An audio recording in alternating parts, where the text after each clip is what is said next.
Você sabia que o bebê que nasceu em um estábulo viveu ao mesmo tempo em que impérios imensos disputavam o destino do mundo, e que essas mesmas estruturas humanas, estradas e rotas comerciais ajudariam a espalhar a sua mensagem?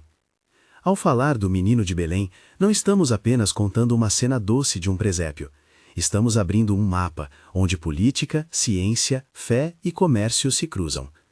Entender o que acontecia no mundo quando Jesus nasceu ajuda a explicar por que aquilo que começou num vilarejo da Judéia acabou mudando a história global. No começo do primeiro século da Era Comum, o Mediterrâneo estava sob a sombra organizada de Roma. Augusto, o primeiro imperador, consolidara um longo período de relativa ordem e segurança, a chamada Pax Romana, que, apesar de suas contradições e violências, permitiu que pessoas e mercadorias circulassem com mais facilidade do que em qualquer época anterior. Estradas pavimentadas, portos movimentados e um sistema administrativo eficiente tornaram possível que mensagens chegassem a grandes distâncias. Ao mesmo tempo, para além do Eufrates, estendia-se o poder do Império Parto, uma potência do leste que rivalizava com Roma pela influência na Anatólia, Mesopotâmia e pelas rotas que conduziam à Ásia Central. Entre esses dois gigantes, o Mediterrâneo e o Oriente Próximo eram um terreno fértil para encontros culturais e choques geopolíticos. Mas havia ainda um outro mundo em movimento. Rotas que ligavam o Levante à Pérsia, à Índia e, por caminhos mais longínquos, à China. A Via Maris, antiga rota costeira, cruzava a terra de Canaã. Mais adiante, em direção ao leste, eixos de caravanas formavam o esqueleto do que depois se chamaria a Rota da Seda. Essas rotas não levavam apenas seda e especiarias, transportavam ideias, religiões, práticas e também pessoas que sabiam ler sinais no céu ou interpretar sonhos. Numa época em que observações celestes eram parte da ciência religiosa, uma conjunção de planetas ou um cometa podiam significar mais do que um fenômeno natural. Eram mensagens lidas por sábios e sacerdotes de vários cantos do Oriente.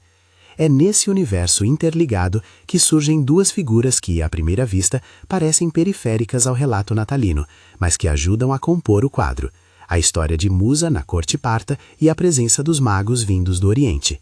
Musa, segundo certas fontes históricas e relatos colhidos por historiadores, foi uma mulher nascida com raízes romanas, que por volta do século I a.C. chegou a exercer influência no coração do poder parto. Seu nome e sua trajetória são cercados por incertezas e diferentes interpretações. Quando a narrativa a coloca como uma rainha ou favorita na corte de um rei parto, devemos entender isso como hipótese histórica, algo que alguns estudos sugerem para explicar dinâmicas de poder na região. Ainda assim, a imagem é útil. O Oriente, longe de ser monolítico, era um mundo de cortes, rivalidades e redes de conhecimento que podiam, em momentos decisivos, influenciar decisões que reverberavam por toda a Ásia Menor e além. Os chamados magos, mencionados no Evangelho, eram muito provavelmente homens formados na tradição dos sacerdotes astrônomos da Pérsia e das regiões próximas, cultores de uma ciência antiga que misturava astronomia, interpretação de sinais e religião. Eles não eram reis no sentido europeu medieval, eram especialistas respeitados, viajantes cultos que acompanhavam movimentos celestes e os relacionavam a acontecimentos na Terra. Quando viram um sinal no céu que interpretaram como uma indicação do nascimento de um grande soberano, eles partiram, movidos por uma combinação de curiosidade científica, dever sacerdotal e expectativa religiosa. A viagem deles, se foi longa e perigosa, estava facilitada por rotas que, embora não fossem fáceis, eram conhecidas e usadas por caravanas e comerciantes. Esse movimento de pessoas e ideias é uma das chaves para entender como algo aparentemente local poderia ter eco internacional. Ao chegarem a Jerusalém e perguntarem por o Rei dos Judeus, os magos provocaram uma reação em cadeia. O relato mostra Herodes, o Grande, um governante cliente de Roma, capaz de obras grandiosas e de medidas brutais quando sua autoridade se sentia ameaçada, preocupado com a perspectiva de um rival. Herodes convocou os escribas e sacerdotes e ouviu deles a profecia de Miqueias: "E tu, Belém, uma pequena cidade, tinha sido prevista como berço do futuro governante." Aprofundando a cena, devemos notar duas coisas simultâneas. Primeiro, a expectativa messiânica era viva entre os judeus, com interpretações diversas sobre o que significaria a vinda do ungido. Segundo, o modo como esse prenúncio foi lido por diferentes atores, sacerdotes, magos, um rei paranoico, revela o encontro entre o divino anunciado e as estruturas humanas prontas para reagir. Antes de prosseguir, um convite breve. Se você quer ver também a jornada dos apóstolos e como essas mesmas estradas e rotas levaram o primeiro anúncio cristão até o mundo greco-romano, há um vídeo complementar que explora essa trajetória. Fica a sugestão para quem deseja acompanhar a sequência desta história. Voltando a Belém, a narrativa do nascimento tem camadas simbólicas e históricas. Belém, uma aldeia pequena, era o centro de uma tradição. Ali nasceram personagens e histórias que reverberavam na memória coletiva de Israel. A cena do recém-nascido envolto em panos e deitado numa manjedoura contrasta de modo deliberado com as grandes expectativas reais e políticas que rondavam a figura de um rei. Os presentes trazidos pelos magos, ouro, incenso e mirra, são cada um sinais. Ouro como reconhecimento de realeza, incenso como homenagem sacerdotal e mirra como prenúncio de sofrimento e sepultamento. Ler esses objetos com cuidado nos conecta tanto ao mundo material das rotas comerciais quanto aos significados teológicos que o texto bíblico atribui. A fuga para o Egito, relatada nas páginas do Evangelho, surge como resposta imediata à ameaça de Herodes. Tecnicamente, atravessar fronteiras naquela época era uma operação complexa, mas não impossível. O Egito, ainda que sob domínio romano, abrigava uma grande comunidade judaica e oferecia refúgio a quem precisava. Historicamente, o uso de recursos, como o ouro dos magos, para financiar uma retirada estratégica é plausível e coerente com o relato. Um deslocamento assim exigia meios. Quanto ao episódio do massacre de inocentes em Belém, convém lembrar que ele aparece nos escritos evangélicos como parte do desenrolar da narrativa. Sua confirmação por fontes externas é objeto de debate acadêmico. Alguns historiadores apontam que Joséfos, cronista do tempo de Herodes, não registra essa ação específica, o que levou a questionamentos sobre a escala e os detalhes do acontecimento. Ainda assim, dentro do próprio Evangelho, o episódio é apresentado como expressão do desespero e da violência política característica de regimes que sentem sua autoridade ameaçada. Devemos, portanto, tratá-lo com a reverência que a narrativa exige e com a prudência historiográfica necessária. É um evento central para a teologia do texto e, ao mesmo tempo, é descrito numa realidade em que a repressão política era uma resposta possível. Depois do Egito, a volta e o estabelecimento da família em Nazaré completam o quadro inicial.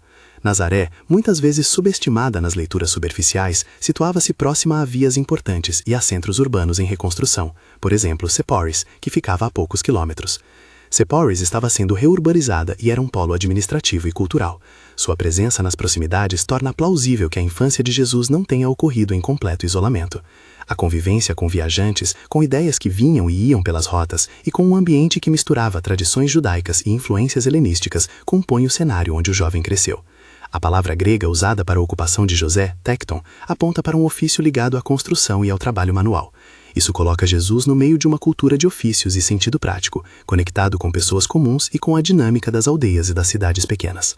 O tempo entre o retorno do Egito e o início público do ministério de Jesus é narrado com economia nas Escrituras, mas as pistas que existem ajudam a imaginar um desenvolvimento. A formação religiosa, as leituras das Escrituras nas sinagogas, o contato com itinerantes e comerciantes, as histórias de profetas e líderes que circulavam. Aos cerca de 30 anos, o início de sua vida pública se dá com João Batista. Este era uma figura que pregava arrependimento e batismo para a remissão dos pecados, atraindo multidões e confrontando a hipocrisia dos poderosos. O batismo de Jesus no Jordão, marcado por sinais celestes e por uma voz que declara algo essencial sobre aquela pessoa, funciona como inauguração pública de um projeto que vai muito além de expectativas messiânicas estreitas. Não se trata apenas de um líder político, mas de alguém cuja missão envolve cura, justiça e denúncia de estruturas que oprimem. A tentação no deserto, que segue esse episódio, é narrada de maneira que revela a profundidade da missão. 3 tentações simbólicas tratam da substituição da confiança em Deus por outros meios: o uso do alimento, a busca por poder espetacular e a promessa de um império sem sofrimento. Essas narrativas, mais do que testes psicológicos individuais, articulam a natureza do ministério que estava por vir, um ministério que rejeita atalhos e que assume o caminho da confiança e da resistência ao poder que seduz. Logo no começo de seu ministério, os primeiros milagres e o chamado de discípulos demonstram uma dinâmica simples e poderosa. Homens e mulheres comuns, pescadores, cobradores de impostos e outros são convidados a seguir e a participar de um projeto comunitário de anúncio e serviço. O fato de Jesus escolher pessoas ordinárias foi estratégico e teológico. A mensagem não precisava de elites para começar a circular, precisava de testemunhas dispostas a seguir e a relatar experiências de transformação. As curas que ele realiza, libertando cegos, limpando leprosos, alimentando multidões, não eram apenas sinais de compaixão, mas também declarações sobre o reino que ele anunciava, um reinado de restauração, inclusão e inversão de expectativas sociais. Enquanto os sinais atraíam multidões, também começavam a inquietar as autoridades religiosas. A interpretação que os líderes do templo faziam da tradição e da lei encontrava em Jesus um questionamento agudo. Ele pregava sobre um reino que não se alinhava com as pretensões de poder dos atuais guardiões da religião. A tensão aumentava quando discursos sobre pureza e tradição colidiam com gestos de misericórdia e questionamentos sobre práticas de exclusão. Grande parte do conflito que mais tarde culminaria na sua prisão e condenação nasce desses choques, o anúncio de um novo modo de viver e o desconforto das estruturas estabelecidas em manter sua ordem. Nesse ponto da narrativa, o leitor precisa entender a dimensão simbólica que permeia muitos eventos. O ministério de Jesus se desenha como uma trama que subverte a expectativa do Messias guerreiro. Em vez de liderar levantamentos, ele cura, ensina e desafia. Em vez de buscar glória pessoal, aponta para um caminho de serviço e sacrifício. Não se trata de negar a realidade política. Jesus viveu sob impérios e estruturas políticas concretas, mas de mostrar que a sua resposta não foi a tomada violenta do poder, e sim a reconfiguração de autoridade através de amor e obediência radical. Os primeiros passos desse ministério já trazem sinais do que viria. Mais pessoas se reúnem, histórias correm pelas estradas e pelas feiras, relatos são transmitidos entre aldeias e cidades e em cada lugar a mensagem encontra ecologias culturais diversas. A infraestrutura imperial, estradas, segurança relativa, rotas comerciais, que havia servido para manter o controle, também servia sem querer ao anúncio de algo novo. Mensagens escritas e orais se encontram com viajantes que cruzam fronteiras, e o que começa na Galileia não tarda a ser conhecido em Cafarnaum, em Jerusalém e além. Ao mesmo tempo, é importante lembrar que muitos dos encontros que definem essa fase têm raiz em tradições milenares. A interpretação dos sinais do céu, a leitura de profecias, a memória de libertações passadas. A sucessão entre anúncios proféticos e acontecimentos concretos cria um tecido narrativo que conecta passado e futuro, esperança e realidade presente. E é nessa malha que a figura de Jesus vai ganhando contorno, não como um fenômeno isolado, mas como alguém inserido num processo mais amplo, onde fatores humanos e divinos se entrelaçam. À medida que seu ministério progride, aparecem episódios que combinam ensino retórico com ação prática. Parábolas simples sobre semeadores e casas, sobre o grão de mostarda e a rede que recolhe peixes, oferecem imagens acessíveis a agrimensores, pescadores e mulheres do campo, pessoas que viviam da terra e do mar. Essas figuras tornam as ideias acessíveis, mas também subvertem expectativas. O reino de Deus não é uma realidade que se impõe por força militar, e sim um crescimento que pode começar pequeno e se transformar em algo capaz de abrigar muitos. Os sinais e os discursos se complementam. Os milagres validam o ensino e o ensino dá forma ética ao que os sinais anunciam. Enquanto isso, a circunferência de atenção ao redor de Jesus se alarga, não apenas nas aldeias próximas, mas também em centros maiores, onde debates sobre lei, prática e poder religioso são mais intensos. O confronto com escribas e fariseus, as discussões sobre o sábado e a pureza ritual, tudo isso sinaliza que o movimento que ele lidera está inflamando debates de grande alcance. Os líderes religiosos começam a ver nele uma ameaça, não apenas à interpretação da lei, mas à estabilidade social que a lei ajudava a manter. A narrativa, porém, não acelera de maneira linear rumo à tragédia. Ela alterna momentos de admiração, curas, alimentação de milhares, discursos que tocam corações, com cenas de mal-entendidos e oposição. É essa alternância que constrói a tensão dramática. Quanto maior a adesão popular, maior o desconforto das elites que detêm o poder. E em um contexto onde Roma tolerava certa autonomia local, desde que a ordem fosse mantida, qualquer elemento que ameaçasse perturbar essa ordem podia ser visto com olhos clínicos. Ao chegar a esse ponto da história, percebem-se duas correntes que fluem paralelas. De um lado, o crescimento orgânico de um movimento marcado por práticas de compaixão e inclusão. De outro, a construção de uma narrativa teológica que, lentamente, prepara o terreno para um confronto final. Ambas as correntes são necessárias para entender o que acontece a seguir: o ministério que cura e ensina e a reação das instituições que se sentem desafiadas. Nesta altura da narrativa, é impossível não voltar a pensar no papel das rotas e das estradas, essas artérias do mundo antigo que, com seus viajantes, suas mercadorias e suas informações, transformavam notícias locais em eventos de alcance regional. As mesmas vias que levavam impostos a Roma e caravanas de especiarias ao Oriente também transportavam relatos de um homem que falava sobre o reino e curava os doentes. Assim, aquilo que parecia destinado a permanecer pequeno começou a se tornar conhecido em centros onde a tradição e a administração se amarravam de modo diferente. E é justamente enquanto essa circulação se intensifica que as perguntas aumentam. Como uma mensagem que desafia estruturas estabelecidas se espalha num império? Até que ponto as próprias estruturas, estradas, língua comum do comércio, segurança relativa, podem ser usadas para aquilo que, à primeira vista, pretendeu subverter a ordem? Como entender o papel do ambiente histórico frente ao propósito que se manifesta? Essas questões abrem espaço para compreender mais adiante não apenas os eventos, mas as implicações históricas.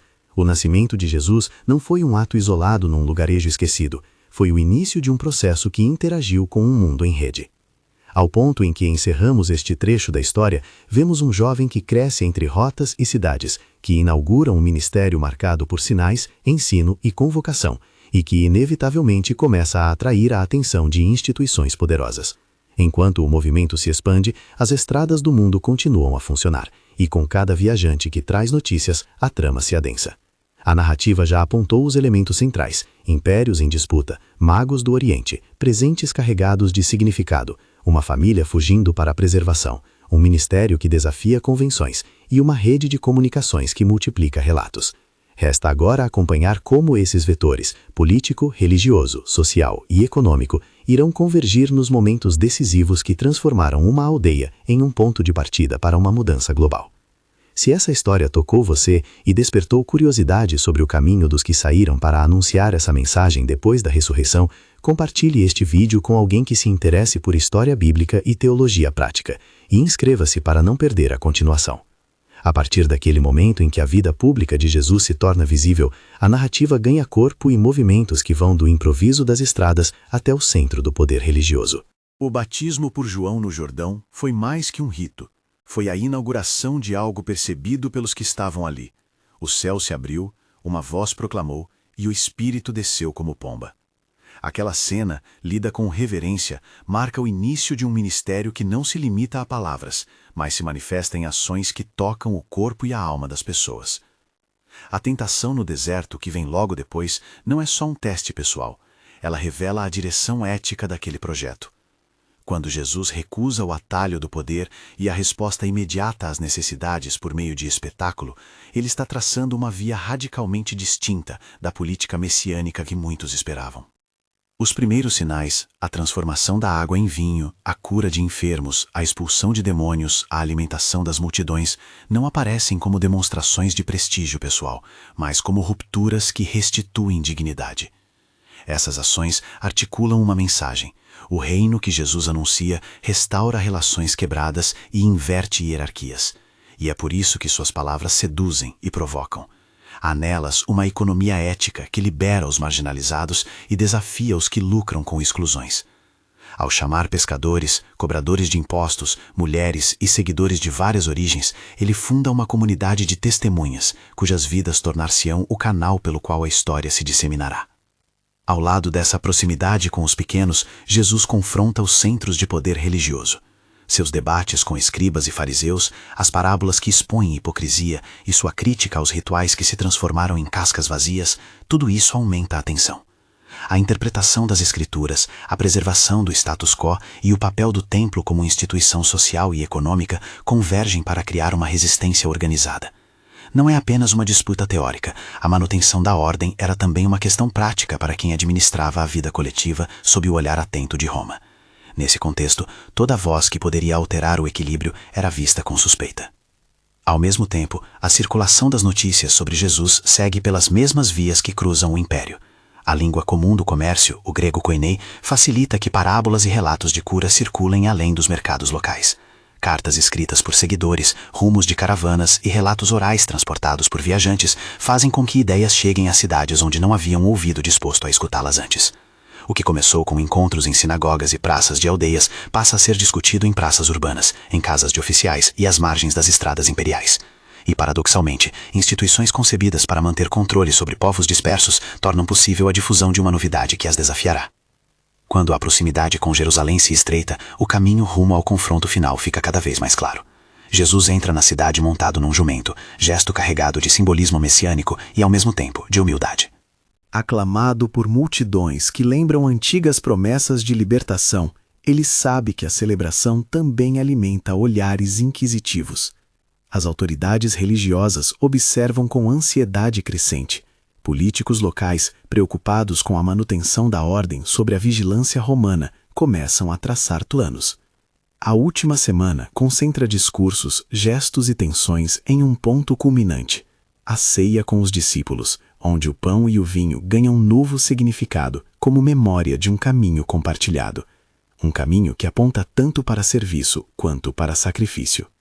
A prisão no Getsêmani, a traição de um amigo, os julgamentos que misturam procedimentos religiosos e mecanismos de poder, e as negociações com autoridades romanas que almejam evitar tumultos, revelam como a teologia e a política se entrelaçaram em momentos decisivos.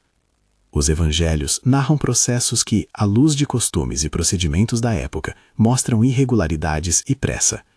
Pilatos, representante do império, avalia não apenas a culpa religiosa, mas a perigosidade política. O veredito que leva à crucificação mistura medo, cálculo e um desejo de manter a estabilidade. Na cruz, o clímax temático da história se concentra. O que parecia derrota humana revela-se teologicamente o ponto onde novas possibilidades são germinadas. A cruz, entendida como indício supremo de fracasso para quem esperava um triunfo militar, transforma-se na teologia cristã em sinal de reviravolta. A expressão "está consumado", que encerra o relato, evoca cumprimento e término, mas também liberação de força nova. A morte não é o fim da palavra sobre Jesus. Nos relatos das primeiras testemunhas, ela abre espaço para o inesperado. A pedra removida, sepulcro vazio, encontros com o que se presume ser a vida restabelecida. As aparições posteriores não são apenas experiências privadas, elas impulsionam testemunhos que começam a circular não apenas por regiões vizinhas, mas por centros urbanos, onde histórias transformam comunidades. Da ressurreição, brota uma dinâmica comunitária que culmina em um evento singular, o Pentecostes. No relato bíblico, a descida do Espírito abre as línguas e sintetiza algo crucial para a expansão que virá. Pessoas de diversas línguas e lugares ouvem, cada uma em sua própria linguagem, o anúncio do que haviam presenciado. Esse episódio, além de significado teológico, tem consequências práticas, multiplica testemunhas e cria uma rede de pessoas dispostas a levar testemunho além das fronteiras étnicas e sociais habituais. O surgimento de comunidades de fé, batismos em massa e a coragem proclamada pelos primeiros pregadores transformam o que era um movimento regional em uma força com alcance interregional. E as rotas continuam a desempenhar seu papel. Os apóstolos percorrem caminhos conhecidos de comerciantes e soldados. Pedro vai a centros maiores e fala em praças onde antes eram pregadas outras doutrinas. Filipe se envolve em deslocamentos pela Samaria e mais além, encontrando pessoas de diferentes culturas. Tomé, segundo a tradição que se desenvolveu desde cedo, atravessa o oceano de tradições e atinge terras tão distantes quanto a costa oeste do subcontinente indiano, onde comunidades cristãs antigas ainda se lembram de suas origens.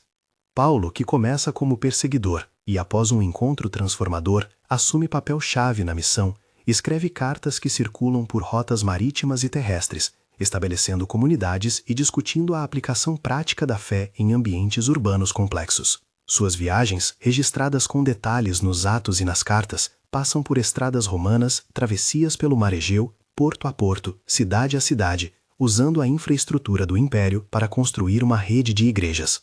Ao longo desse processo, ocorrem adaptações necessárias. A mensagem se comunica em koiné, utiliza termos que fazem sentido para públicos greco-romanos, aborda questões morais e sociais concretas e se insere em debates filosóficos da época. O cristianismo não se limita a um só idioma ou a uma só forma cultural. Ele assume uma plasticidade que permite dialogar com ambientes diversos, sem, porém, dissolver sua identidade central. Isso explica, em parte, por que comunidades surgem tão rápido em centros como Antioquia, Éfeso, Corinto e Roma, locais onde comerciantes, soldados, escravos e cidadãos livres conviviam, e onde ideias circulavam com intensidade. Mas a expansão não se dá sem conflito. Perseguições locais, tensões internas sobre a prática cerimonial e conflitos com autoridades provocam resistência. Ainda assim, ironicamente, a repressão às vezes amplia a circulação. Cristãos deslocados por perseguições levam consigo narrativas e práticas que enraizam novos grupos em outras cidades. A própria política imperial, que buscava assegurar ordem e lealdade, vê-se diante de uma rede humana difícil de controlar, pequenas comunidades conectadas por cartas, itinerários e laços pessoais que atravessam fronteiras administrativas. Ao refletir sobre esse movimento histórico, duas imagens se impõem. Por um lado, as estradas, portos e línguas do Império que funcionavam como veias de comunicação. Por outro, a forma singular da mensagem cristã, cuja força vinha menos de aparato humano e mais de testemunhos de transformação, e de uma ética que atraía tanto pela novidade quanto pelo desafio que lançava à vida comum. Estruturas humanas, portanto, não foram neutras. Elas foram instrumentos que puderam ser usados para diferentes fins. Roma construiu estradas para governar, caravanas as usaram para transportar mercadorias, e pregadores as usaram para levar uma mensagem que, em muitos aspectos, era subversiva da ordem vigente. Esse diálogo entre estruturas e espiritualidade também levanta questões sobre soberania e contingência. Como entender o fato de que impérios destinados a consolidar poder tenham, sem querer, facilitado a difusão de uma ideia que concorria com a lógica imperial? Não se trata de atribuir à tecnologia de comunicação ou à logística um papel místico, mas de reconhecer que o contexto histórico, com suas redes e paradoxos, criou condições para que a mensagem encontrasse caminhos além do ponto de origem. Ao mesmo tempo, decisões humanas, como a conversão de líderes locais ou a coragem de missionários, foram determinantes. A história não é apenas desenhada por estruturas abstratas, ela se faz na contingência de escolhas pessoais e coletivas, onde fé, medo, lucro e esperança se cruzam. No plano teológico, o contraste entre a expectativa messiânica de um libertador militar e a realidade do servo sofredor permanece central. Enquanto parte da tradição judaica esperava um líder que instauraria domínio político, a experiência com Jesus mostrou outra lógica: vitória por meio do serviço, senhorio manifestado em entrega, triunfo que passa pela vulnerabilidade. Essa inversão tem implicações práticas profundas. Não se tratou apenas de uma ideia nova sobre liderança, foi uma proposta de vida que alterou práticas de poder, gênero, economia e comunidade entre aqueles que a acolheram. Ao olhar para trás, para Belém e para as rotas que saíam dali, torna-se possível ver como o nascimento de Jesus não foi um episódio isolado. Ele desencadeou uma cadeia de eventos que dialogou com as grandes dinâmicas do mundo antigo. A habilidade de líderes cristãos em adaptar a comunicação, a presença de redes de tráfego que ligavam pontos distantes do império e a força dos testemunhos pessoais criaram uma confluência rara. Em parte, aquilo que aconteceu pode ser explicado por condições históricas favoráveis. Em parte, é percebido pela fé como obra de um propósito que age mesmo por meio de meios humanos. Ambas as leituras não precisam se excluir, e talvez só juntas ofereçam compreensão mais rica do fenômeno. As consequências históricas foram profundas. Em poucas décadas, o cristianismo deixou de ser um movimento marginal e começou a transformar imaginários e instituições. A ética do cuidado, a centralidade da comunidade e o testemunho dos mártires deram ao movimento uma resiliência que atravessou perseguições e disputas internas. A difusão geográfica, auxiliada por estradas e portos e facilitada por uma língua comum e pela mobilidade social do Império, permitiu que a mensagem chegasse a povos tão diversos quanto os do Mediterrâneo Ocidental e as comunidades na costa ocidental da Índia. As histórias de missionários que seguiram rotas marítimas ou terrestres são em si episódios que ilustram como o mundo conectado daquele tempo propiciou deslocamentos extraordinários. Fechar essa narrativa requer retornar à pergunta que abriu a jornada: O que o contexto mundial tinha a ver com o impacto do nascimento de Jesus? A resposta é múltipla.